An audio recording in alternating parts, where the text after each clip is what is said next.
Dave Lawrence from the California Type Foundry.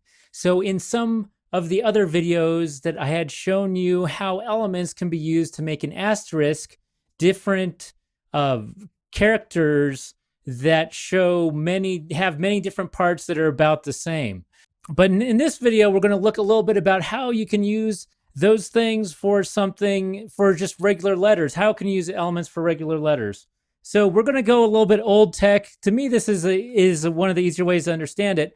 So if you have just a plastic sheet like this, and I'm just going to draw one of the shapes here. Okay. Now let me fill that in. Okay, now this might be the bowl of the N. Maybe it's part of the A. We're going to make this be part of the A here. Okay, so now if I want to add on to this, I get another sheet and I put it on top. So this would be like having another element, and I put it on top, and now I draw the bowl of whatever I think it's going to look like, and then fill that in some and adjust it there. Okay, oops. Not going to color in this one. We're just going to draw the bowl. Okay, now we're going to add a terminal. So I line the sheet up here, and then I put in the dot, and say if I want a serif in there also, then I'm going to add that. So we could either just start from over here, or we could go in a little bit. It's just whichever. Okay. So now that looks like an A there. I want to fix the bowl, but it's good enough. So we see that if we take this apart, we see that, okay, really it's the different elements. Now I'm going to put this guy this side. We've designed our elements for this. Let's say we want to start designing something else. So say we go to the J, and we're just going to make something here like this. Okay, so say it depends on how we want it.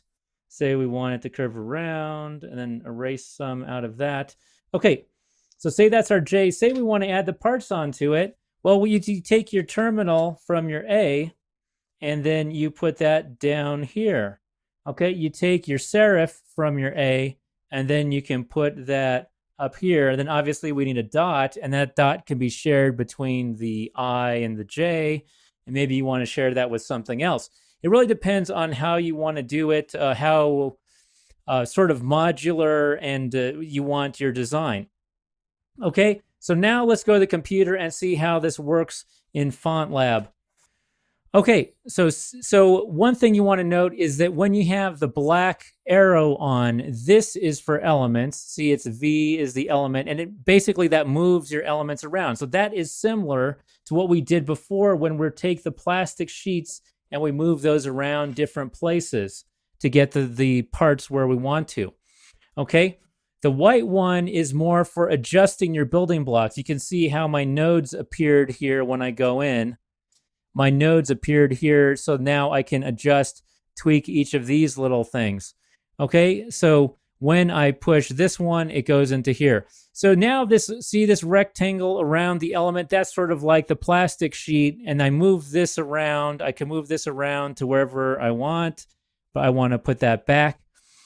Okay, so whatever I do here, see, it adjusts it at the same spot on the J. If I want to make this, and I hold down C, so that way it adjusts everything for me. If I want that to go up like this, then I do that. And then if I move something in here, see that's going to move it. See, if I move this up here like that, that moves it for the J also, because we are adjusting the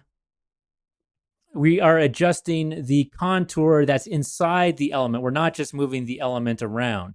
So you do have to be careful when you use these, because once you go into the white, once you change that in here, that changes it over there.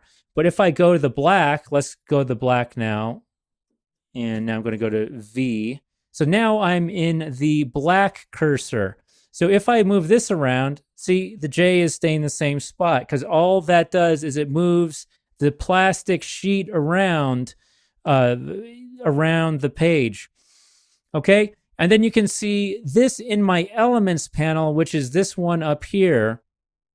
All of these changes that I made for the stem, for all these different things, that only applies to this element.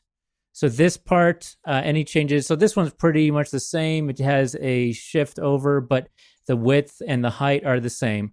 But for the lowercase stem, that's actually a percentage, because I made this a percentage of the L, which is a lot taller. So since I made this a percentage, only this element has that percentage. So if I want another element to have this same sort of thing going on with it and be at 64.29%, which gets it about to the right height, if I want that to be the same somewhere else, I have to copy this element to somewhere else. And that is going to be using the copy elements, paste element, which is Shift plus Command V on the Mac, or Shift Control V. Okay, so, and what's just to show you a couple things I've done with this that makes this thing super useful is I took a bit of time to put together a font that actually has an X height adjustment, so it adjusts the X height. I have a weight adjustment, so it adjusts the weight, and it has a width, and it's all with elements. So all I have to do if I want to start a new font at a certain X height or in a certain width and everything, all I need to do is put my correct numbers in here. If I want the X height at 450 and I want the width to be 100% of my normal, and this is the actual thickness of the lowercase, and I want to start at 90, then if I export a instance of this, then it's actually going to preserve all these links between all these elements. So then I can just quickly change a terminal or a serif, and it's going to change it for everybody. And this is probably only scratching the surface of what you can do with the elements. I think that this is going to be a very important thing. It's going to make us be able to do, now that we do variable fonts, it's going to help us to put those together more quickly. Now, when you do finish putting these together for variable fonts, that you're not going to want to leave everything apart like this. Then you start merging, use the merging contours feature and flattening. And we'll talk about that a little bit more in another video. So I hope this was helpful so that you understand a bit more about the conceptual idea behind elements and thinking about how you might use that in your own work. Thank you so much for watching, and we'll see you again soon.